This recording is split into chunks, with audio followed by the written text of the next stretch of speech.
everybody, and welcome to this episode of Inside Insights, a podcast powered by Zappy. My name is Ryan, and I'm your host, and I'm joined today by a wonderful man, Grant Feller, who is the founder of Every Rung and a legend in journalism and storytelling. I'm very excited to have you here today, Grant. Thanks for making the time. Thank you for bigging me up like that, Ryan. I really appreciate that. A legend. I've never been called a legend, but that's great. I'll stick with that. You have the aura of a legend. When we first met, I thought to myself, this dude's a G. Like I have great energy about you, and I'm excited to talk to you. And I want to give a shout out to Leanne Chandler, who if you don't know Leanne, she's probably one of 5 people on the planet who knows more about advertising than anybody else. And I have the pleasure of doing business with her. If you're one of my customers, you probably have the pleasure of doing business with her too. But she's the reason we met. Yeah, and she's been working with me, and she's been kicking me into shape actually, right? So we kind of got this loose bond, this loose partnership, but we're helping each other with storytelling projects, and gaining new business. Really, she's incredible, a real force, real energy. Yeah, I mean, really a pleasure. So I know Leanne through Hendrik, who's on my team, and Leanne's really helping a lot of brands tell better stories with data, make better advertising, build better brands, and just really thrilled to have her in our consulting network. So the reason why, besides the fact that I think Grant's awesome, I wanted to have Grant on today is it's actually really important. We're talking a lot of shit in this industry around technology, around AI, and how it's going to solve all the problems. And if you've been following my newsletter that I launched, where I basically shout into a void once a week, we need to focus on people and their skills and how we develop them. And I think all the technology in the world is amazing to enable great people to drive businesses. And one of the key tenets that I keep hearing my customers, VPs of Insights, talk about is we need to tell better stories. We need our people to sit above the data. And that's a skill. And much to my chagrin, a lot of people aren't actually investing in L&D for their staff. And as you'll get to know Grant in this conversation, a lot of agencies are investing in Grant services so he can teach them, but a lot of brands aren't yet. And I wanted to just introduce Grant's framework for storytelling, teach you folks some things about how you tomorrow can tell better stories, because I think it's really important, and if not as probably more important than all the technology that you're being asked to use and figure out. So that's why I wanted to have you on, Grant, besides the fact that I think you're lovely. So just to dive in, you've got such a fascinating story of why the hell you're now in Insights. Take us through how you got here today. I am the interloper in your industry, right? I shouldn't even be here. It's a series of happy accidents, to be honest. So what happened was I spent around about 25, almost 30 years in newspapers and dot-coms and digital media over here, and broadcasting too, mostly working on papers like the Daily Mail and the Telegraph and the Times. I was one of the founding editors, and I do apologize for this, but I was one of the founding editors of Mail Online. So I know that kind of, people are spending an awful lot of time looking at pictures that they shouldn't. And also WebMD, I launched WebMD in the UK. So I worked in journalism for a long time. And then around about 10 years ago, I think almost 11 years ago, I took redundancy. And I kind of wanted to reinvent myself because everyone was talking about content. Everyone was talking about storytelling, and everyone was trying to kind of say, how can we matter more? And I thought to myself, well, you know what? Journalists are really great storytellers. There must be a space for me. And so I spent around about 6 months. I made a list of 50 people in business and marketing and advertising that I wanted to go and meet for advice, to try just to ask them, how is it that a journalist could find a way to work within business using these journalistic skills? And it was really interesting. I asked for advice, and out of those 50, maybe 70 people who were really quite top people, I reckon half of those people said, yes, come and talk to me. And it was amazing. Anyway, I ended up working for Omnicom to begin with on a freelance basis, writing speeches for CEOs. And I'm still doing that. I'm writing speeches and I'm creating narratives for brands, doing that writing.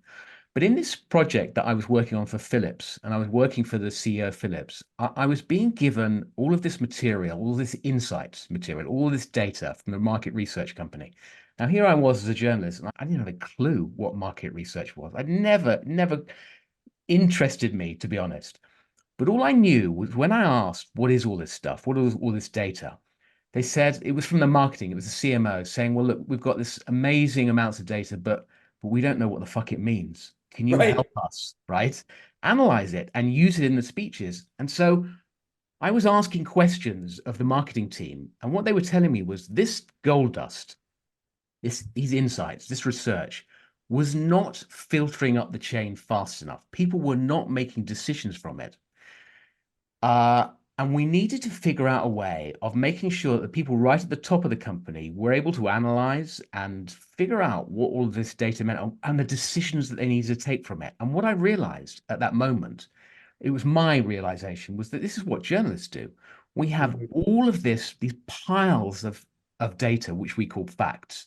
And we try to figure out a way of piecing together these facts to make our audiences care, whatever audiences, right wing, left wing, TV, radio, whoever it is, right? You always want to think about what is it that my audience wants and how can I repurpose these facts to make it so meaningful to them. So I ended up kind of looking at market research companies and figuring out it's going to be very difficult for me as a sole trader as I was back then to get my way into the boardrooms and become, really close to CEOs and do all the stuff that former ex-senior journalists would do.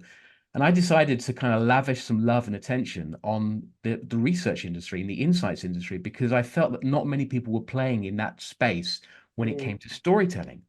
And I realized that this industry, the industry that you work in, and you've been fabulously successful, but I know that still there is a problem with making sure that people take decisions from this material and realize that what they have here is the gold dust. And I think the missing link is storytelling. And I think, for me anyway, it's journalistic storytelling because that's exactly what we do. We take all of this data and we say, right, how can we get people to engage with this data, not just engage, but share, remember, care, make decisions, have emotional feelings about it, and do it in a matter of seconds. Seconds. Because they will click somewhere else, they will turn the page, they will switch the channel. And there are lots and lots of tools that journalists will use and that I've repurposed for your industry. I'm learning so much as well by listening to people in my sessions when I take training and I'm working with both brands and agencies, and it's been fascinating. Yeah, so but I want to dive real deep in this, but if you don't mind, I want to double click into the reinvention part of your story. And the reason is I think a lot of folks listening might have been caught up in what was a tough last couple of years. There's a lot of open to work happening on LinkedIn. I don't know a company in the world that hasn't made some variant of a redundancy in the last year. Codify that a little bit. So, how did you go about picking the people that you wanted to get advice from?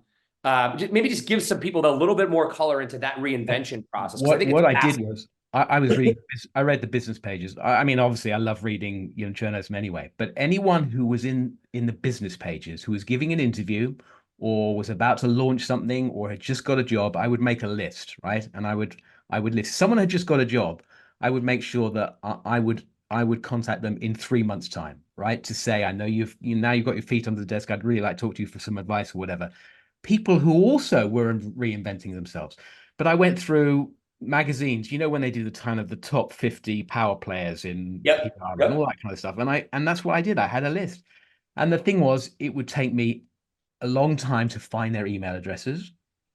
And sometimes it would guess, and sometimes I would find the email addresses by just kind of digging like a journalist, right? And yeah, Yep. figuring it out. But the key word, the reason why a lot of these people said hello to me was because I asked for advice. I didn't ask for a job, but of course I was looking for work. Of But I course. never used that word. I just said, I would like advice from you because you know stuff that I don't. Can I come and see you? Essentially, that's what my pitches were. And I think it was because I was being bold. And look, honestly, the number of times when I had a meeting and it got cancelled like 40 minutes before and I got really pissed off and I just thought, fuck's sake. But I Right. knew that I just had to keep going. And the thing about being a journalist is that you spend a lot of time, you get a kind of a shield. You have this thick skin because so many stories that you pursue die. And so many times you're in the newsroom and you kind of think that you're going to be the hero and actually you're the villain in the end. So many interviews you pitch for and you never get. And you just get up, you dust yourself down many, many times every day you do that. Mhm. And there's a thick skin that I didn't realize I had until I found myself in this new world thinking, What am I going to do? But I figured it out. I just figured it out by meeting people and listening to them. That was it. I love the intention and then the deliberation. I think a lot of people, I mean, I'm thinking of a few people's faces as we're talking. They have this in them, but maybe they're worried about the rejection or they're worried about putting themselves out there. But I probably invest personally an hour and a half, 2 hours a week to give people advice. Just ask people. I mean, I'm not saying I'm like anybody, but if somebody asks for advice, I mean, most people want to help each other out. We were Yeah. talking about Eric Swama before this and how he always likes to help people. And like that, most people are like that, right? Like, and People like Eric, he's been such a mentor to me because, I do, we're friends and we're neighbors and we ask for advice. And people like Vanilla Jackson at Hall and Partners, she's been an incredible mentor for me. Other people. But the thing is, when you say to someone, could you meet for a coffee? It's like, okay, it's a nice invite. But if you say, could we meet for some advice, please? Right? It's something really exact and something that they can give you. yes, And you said people fear rejection, and yes, they do. And we've got to be honest. Most of the time we do this kind of stuff, we will get rejected. But correct. so what? And my grandmother, she was from an Eastern European immigrant from Ukraine and then Romania, and then came over here. And my family had been here for about 100 or so years. But she would always used to say to me, if you don't ask, you don't get. Because obviously I wanted second portions of chicken, right? So roast chicken, right? Yeah, She as said, one does. if you don't ask, you don't get for everything. And that's how I live my, if you don't ask, you don't get. Yeah. I was having a conversation with one of my favorite colleagues, Kim Malcolm, yesterday, and she asked me something. She's like, "Oh, I should ask you more often." And I said to her, "The worst thing anybody can ever tell you is to fuck off. And if they say that to you, well, fuck them. Yeah, Like, that's right. whatever." Well, I appreciate you taking us through that. So let's just break down the journalistic storytelling concept. So you talked about why does your audience care? You talked about the real reality of people. More now, a lot of things about people don't change, but let's be real. Attention spans today, whew, I mean, they're very short and everything's commanding attention. So just break it down for It's us a little bit. as I've developed this training program, this masterclass, I've been looking at how our brains absorb stories and the kind of neurological element that I can add in and make people aware that storytelling is so important. On average, we will spend 26 seconds reading a piece of content, right? 26 seconds. We will spend around about 15 seconds on a web page. Now, even though we spend 26 seconds reading a piece of content, our brains will decide within 17 milliseconds, whether we want to engage any further with it, whether we're Wow. actually enjoying it. 17 milliseconds, right? And 33% of all of our emails remain untouched, which I know is hugely depressing. But yes, there is more and more content. You talked about technology earlier on, and technology is obviously the most fantastic tool. What it's done is it's just given us just a shitload of more content, right? Yes. And we are swarmed with it. It's an avalanche. We're drowning in it, and that's why the really good stuff can get to the top, right? The really good stuff that engages you right there and then. That is what do we say? It's the cream the cream that rises to the Cream top. rises to the top. And it's true. Our brains are hardwired to react very, very quickly to anything. And so when you're in the newsroom, maybe it's just useful actually to kind of give you this insight and into how the newsroom works. But let's just say, and I know that most of your lots of your listeners and viewers won't be buying newspapers physically, but they will be looking at them, online. But the thing is, it's a 12-hour period. Let's say 9 in the morning until 9 at night. And in that 12-hour period, this intense cauldron, right, of creativity, and it's a really intense scenario, right? You are selling ideas all day long. You are selling stories, you're selling headlines, you're selling yourself, you're selling insights all the time to different people in different ways. And you're thinking about your audience, you're thinking about the reader, but you're also thinking about your boss. You're thinking about the editor. You're thinking about the entire publication, the newspaper, what matters. And so you're asking all of these questions of the data, if you like, all of these questions of the data the whole time. It's not about writing. It's storytelling. This is the other thing that I think is really interesting. When people talk about storytelling, they're only talking about one third of it. In journalism, you spend the other two-thirds finding that story and then making that story. And only at the end, like 3 or 4 o'clock in the afternoon, do you spend time writing that story. So between the Really? hours of 9 and let's say 3 in the afternoon, 3 or 4 in the afternoon, you are finding it, thinking about the headlines, thinking about what's going to work, the writer you want to use, the headline that you're going to use, the pictures that you're going to use, and then you're kind of making that story. You kind of understand where the pieces are going to go, sort of, right? And you're designing that story and you're thinking about how to make it more meaningful. And then towards that last bit of the day, between around about 3 in the afternoon till 7 or 8 at night, or whatever, you are writing. You're writing really fast and hard because you spent so much time finding and making that story. And so you know what, this kind of stuff is instinctive to so many journalists, and we don't really think about it necessarily in those terms. And I was forced to think about it when I left journalism, and I found myself in a different industry, in your industry. How can I make all of this stuff applicable and easy to understand and relevant to people who aren't used to this kind of work, right? No one's gonna, no one, if you don't mind me saying, is gonna survive the newsroom in your industry, right? If you just throw them into that newsroom and say, there you go, do some storytelling. Yeah. You Put some don't, PowerPoint decks in, you'll be good. We'll yeah. read that shit. Yeah, But absolutely. but you can repurpose journalism for a different industry. And we talked earlier on about the way the brain reacts to stuff so quickly. And and journalism works because look, every minute of every day, of every single day of the year around the world, people are consuming this kind of storytelling. Cinema storytelling is great, box sets, fantastic, but this is the stuff that is surrounding us. And it's almost as if we've forgotten when we come to work and we open our laptops and we say, right, I'm going to figure out about storytelling. It's like, well, hold on a second. You've been consuming it all day long. And last night you were consuming it too. Use that kind of stuff in your work. And that's what I do. Yeah, it reminds me of like the work before the work, the work after the work framing I've heard. I can't remember where the hell I'm stealing that from, but I think sometimes people get so dogmatic in their thing, they don't think about. You said like 8 different things that you were having to think about. Things, and I shouldn't say things, Yeah. people, your boss, the reader, the advertiser, the other things you're competing with. And we don't think about that orientation enough, I think, in business. And I'm guilty of it. Like, I'm going to go in after our podcast, I'm going to go into my weekly management meeting. And just a simple thing. What's on my CMO's mind? What's on my head of sales mind? What's on our CFO's mind? And understanding that helps understand whatever the hell I'm trying to sell. Because I think also a lot of people forget that everybody's selling something. Yeah. Oh, we all the time, right? All the time. And I do this exercise when I'm working with brands.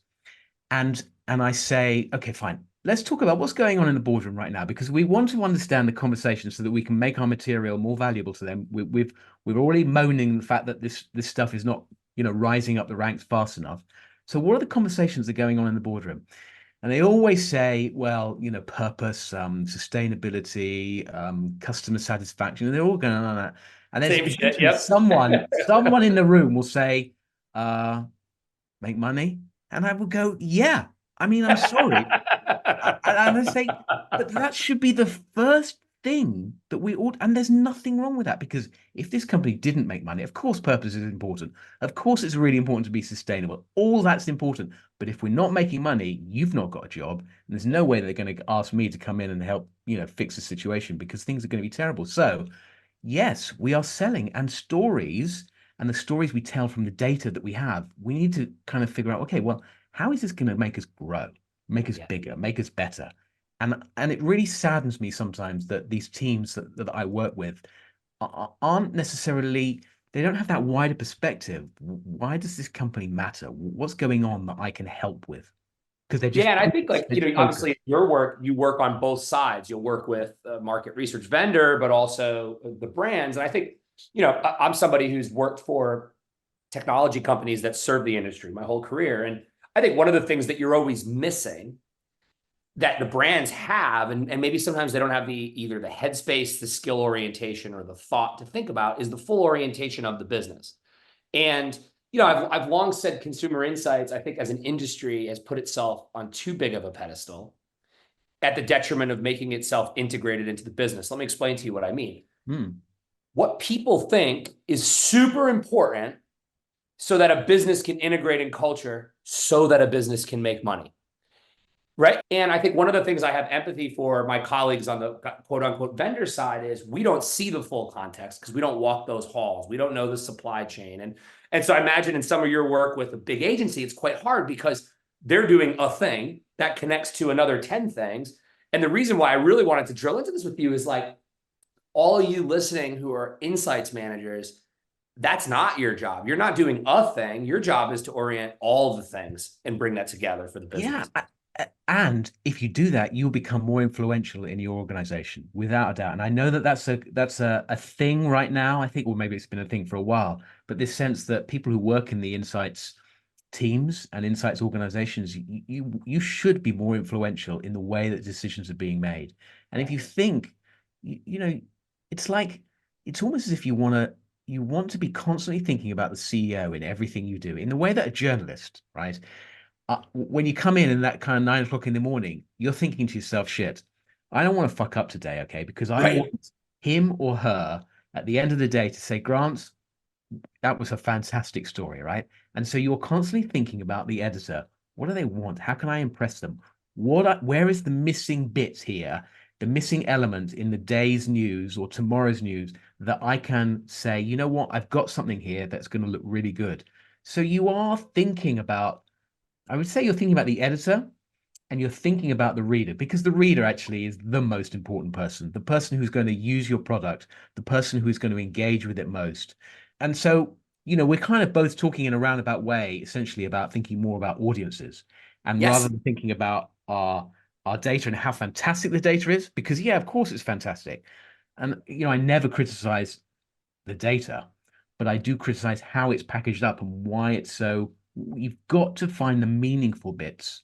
You've got to find the meaningful bits and put them up front. I was working on a project. Again, I'm going to kind of disguise the brand name, but it was a big Sure. telecoms company, and it must have been about 18 months ago, and they had this amazing data about iPhones and where the gap in the iPhone market was in the UK. And the gap was that they needed to kind of focus their advertising on women between the ages of 18 and 35. If we can focus on this, This is we our can niche. Yep. we can get something. And it was on slide 27. Okay. And it was somewhere, it was like near the bottom of the slide. And I came to it and I said, because this report, by the way, hadn't landed very well, and I was being brought in to kind of storify it. And I said, why did you do that? And they said, well, yeah, that is the important piece of data, but we thought that we would let the data speak for itself. And I just went, oh my God, what do you mean you thought you would let the data speak for itself? You never, ever do that. And I do hear that a lot. You have to, you have to speak for yourself. Telling a story does that. And I don't know if you ever hear that phrase, or if you've ever, if people ever say it. I hope they don't. But yeah, we thought we'd let the data speak for itself. It never does. No, it doesn't. I mean, I'm a business operator myself. And so there are certain things where the data is a diagnostic, it's a dial, you watch it. Let me give you an example. Week on week pipeline creation. But there's always a story underneath that data. And I can count on zero fingers how many times I've looked at even a dial that's on autopilot that moves out of the norm, let's say, and not Mhm. said why. You want Yeah. to know why. And I think like one of the things that it's popping into my head as we're talking is if we're an insights person, you and me, we're not, but if we were, and we pretend we're in the newsroom, if we're spending from 9 a.m. to 3 p.m. in the work, well, then we're not thinking about how to influence the work. And I think that that's a huge shift. And, I think there's some people that are terrified to say use technology to do their jobs because they feel as though that's going to ground them more in the work. I don't think anybody's listening to this going, I don't want to get above the work. I don't want to Yeah. think about how to implement the work more. But there's an intention here that is somewhat missing. And I think that it's a really important shift to think about your audience. I mean, as you're talking, I'm also guilty of this. Someone sends me stuff all the time and I'm looking for the thing that matters for the company's strategy. I mean, I was joking with Steve, my friend, my business partner, about this. Like, he looks for the word that matters for him in a thing. And it's not wrong or right. It's just, if you're somebody who's trying to influence Steve, you might want to say to yourself, these are the three things that he cares about. And how does what he care about relate to what our customer cares about? In your telco example, what does that CEO care about that's linked to millennial females, in that example? I'm going to get, by the way, you use the word why, which I think is actually one of the most important. Why and so what? If you ask why, you'll get to the so what always, but you need to Pretty much always. constantly question yourself. But it reminds me of an episode where I'd been headhunted for a great job in journalism, right? And I was heading up this department. And the reason why I was there was because I'm really quite good at ideas. I can kind of spin stuff that's happening today and figure out a way to make it meaningful tomorrow. That's kind of one of my skills. And so, anyway, it was the first week, and it was maybe the second or third day, and you can imagine the newsroom, right? Like off all the president's men or the newsroom or whatever, all that kind of stuff, right? And everyone, all the heads of department are sitting around the table, giving their ideas for what should happen in the following day's paper. And it came to me, and I had my list of ideas, and I read them out, and the editor said, "That's great, Grant. Thank you. I appreciate that. But sorry, why do I give a fuck?" I And love it. People and might not be that bold, but a lot of people are thinking that shit. I was either went white or I went red. I can't remember, but I just really, it's like tumbleweed was kind of, rolling by, and he was humiliating me, and that was his management style actually. Not But recommended by this podcast, by the no way. way, no way. Uh, but he was right, because I had created a load of stuff that I thought was actually pretty cool and I liked it, and I was forgetting about the reader. I never ever did it again. I always stopped myself. I said, right, I like this idea, but is that what we need to do? Is that meaningful for them? If I ask why does this matter to them? I need to be brave enough to say, that's not right. Leave it, let it go. And it's quite a useful technique. Always, I never say to people, "Why do I give a fuck?" Why should I care, or what? Why You're does it thinking matter? it. Yeah. Oh, I'm thinking it all day long. Honestly, probably That's in such my a, I think that's such a profound insight. Like, why should I give a fuck? I mean, if I go back to your first data point, I'm deciding if I give a shit in 0.17 milliseconds. You don't have a lot of time.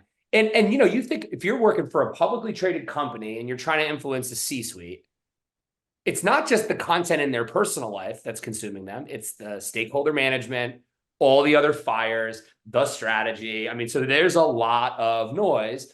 I'll tell you a quick story. So I have a yeah. two-way coaching relationship that I'm in the middle of at the moment. Two-way coaching relationship means both parties are getting coached. And it's with our head of info security. It's a topic that I know is important, but I find dry. He needs to make it less dry because it's really freaking important. And one of the things we're constantly talking about is, how do you make a too long didn't read version? Because he basically sends me stuff before he sends it to department heads just to get advice. And it's always, why, if I'm the head of sales, is this more important than the other 6 things I'm tending with today?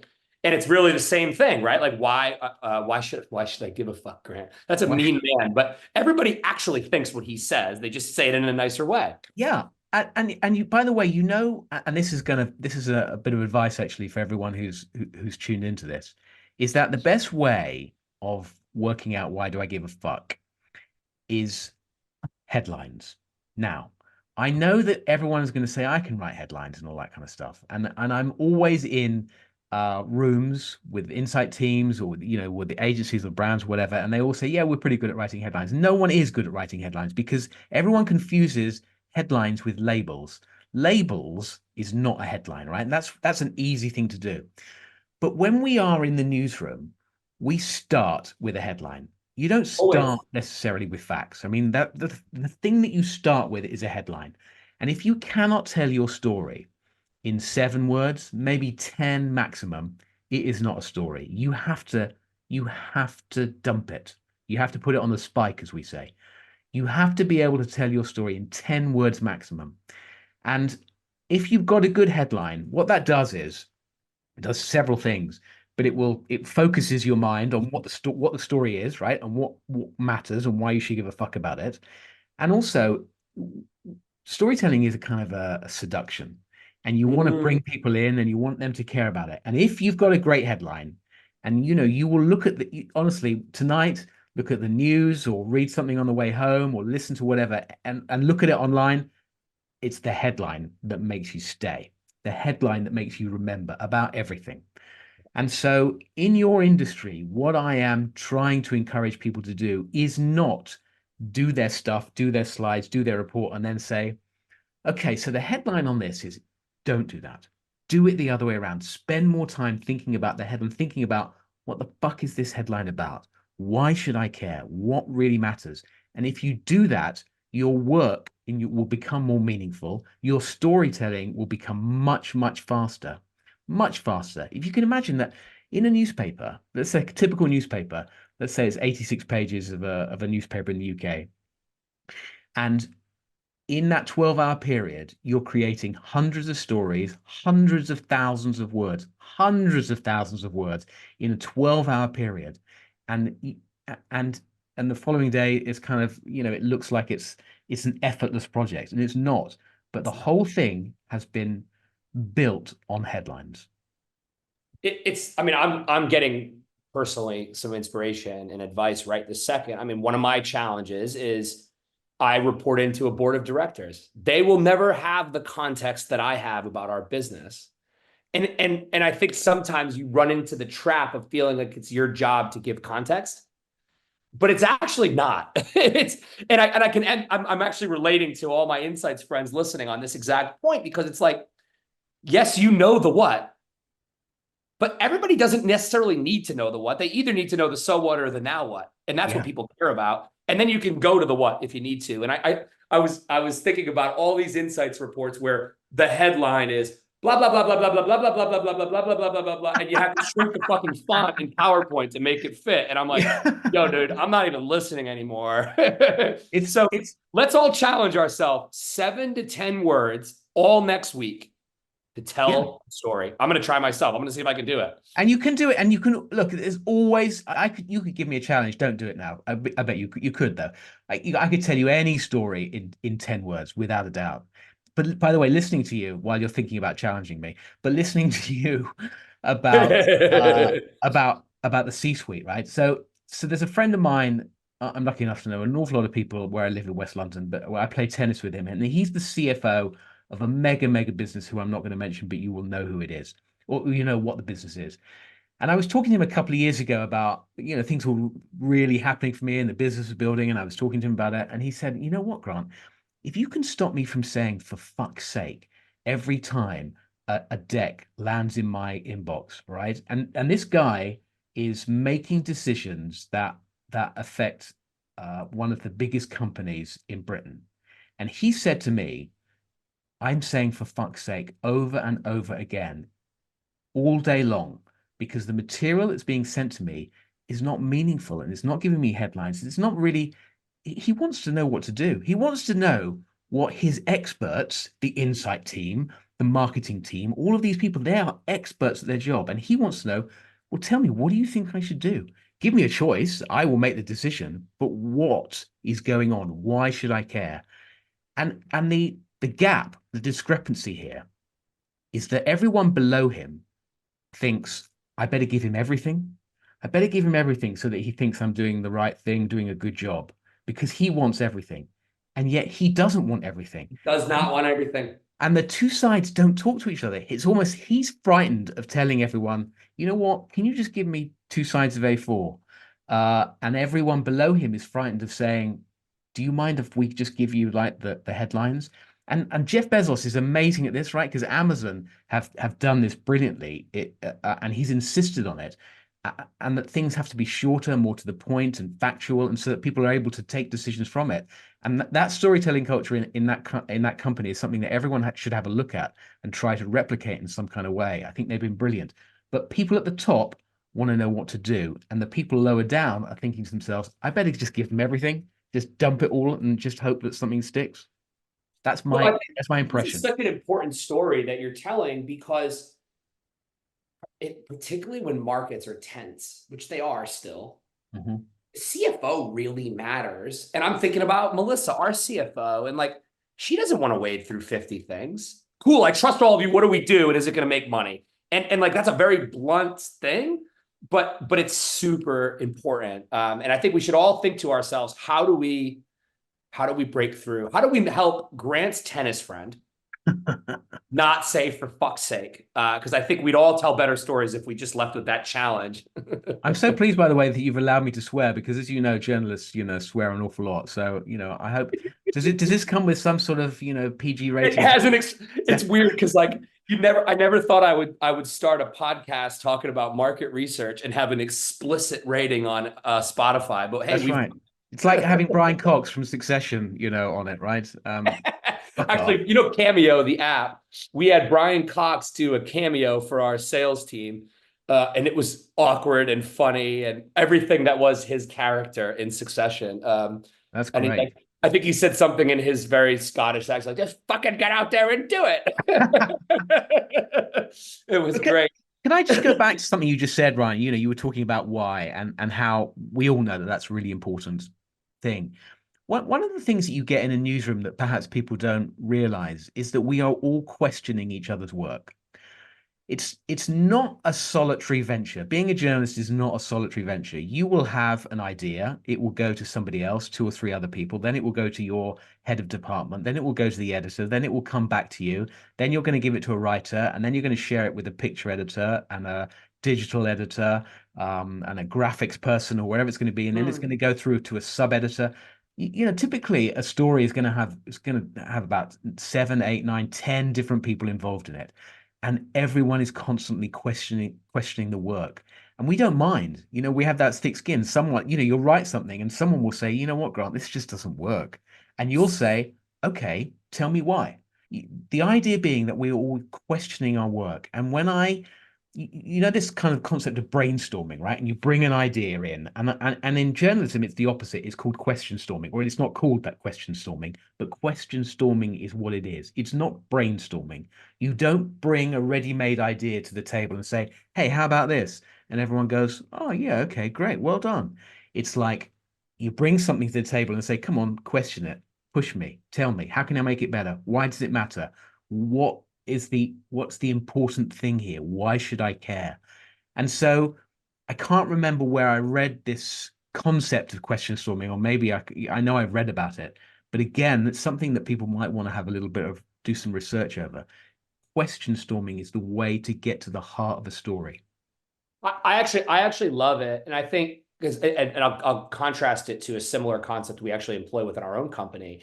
Um, if as you're thinking of the story, if as you're thinking of the idea, you invite your peers, your cross-functional colleagues to help you break it, you'll rebuild it in a stronger way. And I think sometimes people either A, get defensive for fear of not being good enough, so they avoid that conflict, or B, they seek too much advice, so it's consensus seeking. So in our business, we have this process called advice process, where you're supposed to get advice from a group of people who are impacted by your decision before you make it, so that you can make a better decision.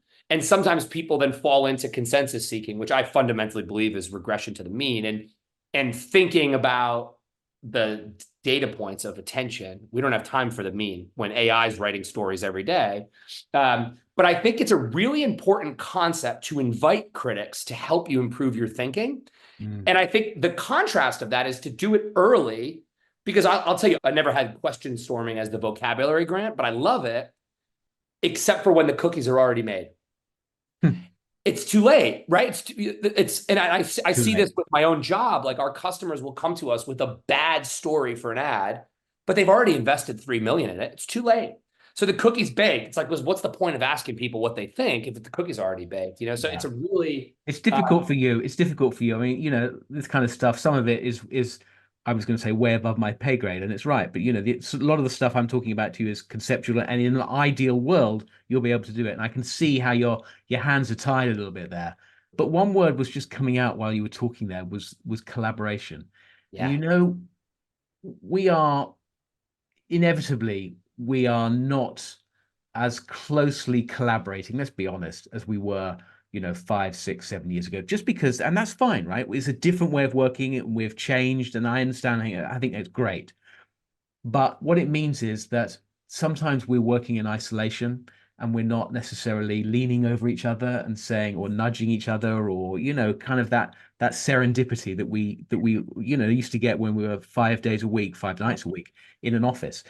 Storytelling enables that collaboration to function more effectively, I think, because if you are building up that thick skin and you create something, you say, look, tell me what you think about this, right? And you're sharing it with each others. But I don't know how you feel, but I get the feeling that in your industry, and I hope I'm wrong, but in your industry, that collaboration it's more difficult than it was.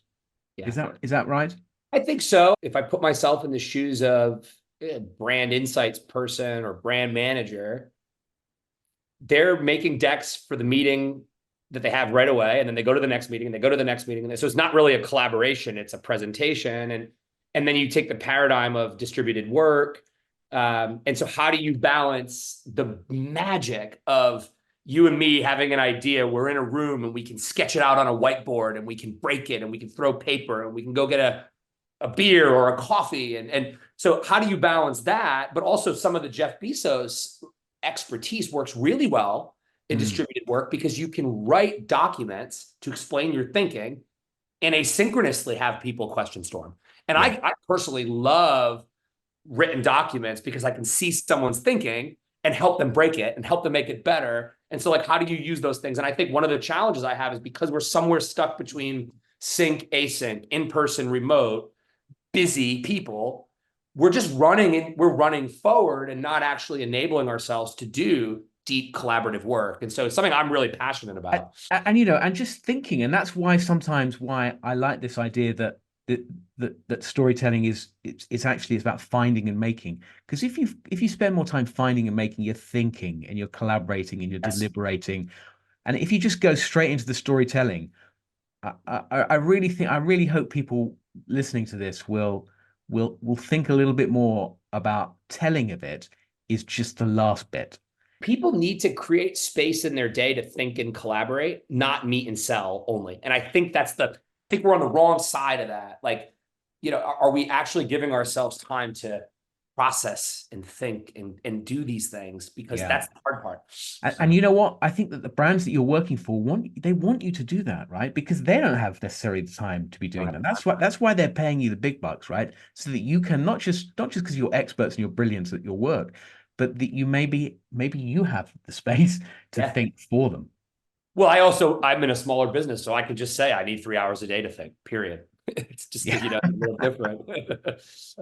So speaking of being in meetings back to back, I'm 10 minutes late. So we are out of time. Grant, you're the man. I can't wait to buy you a beer when I see you. And I hope everybody got as inspired and excited from this conversation as I did from having it with you. So thank you.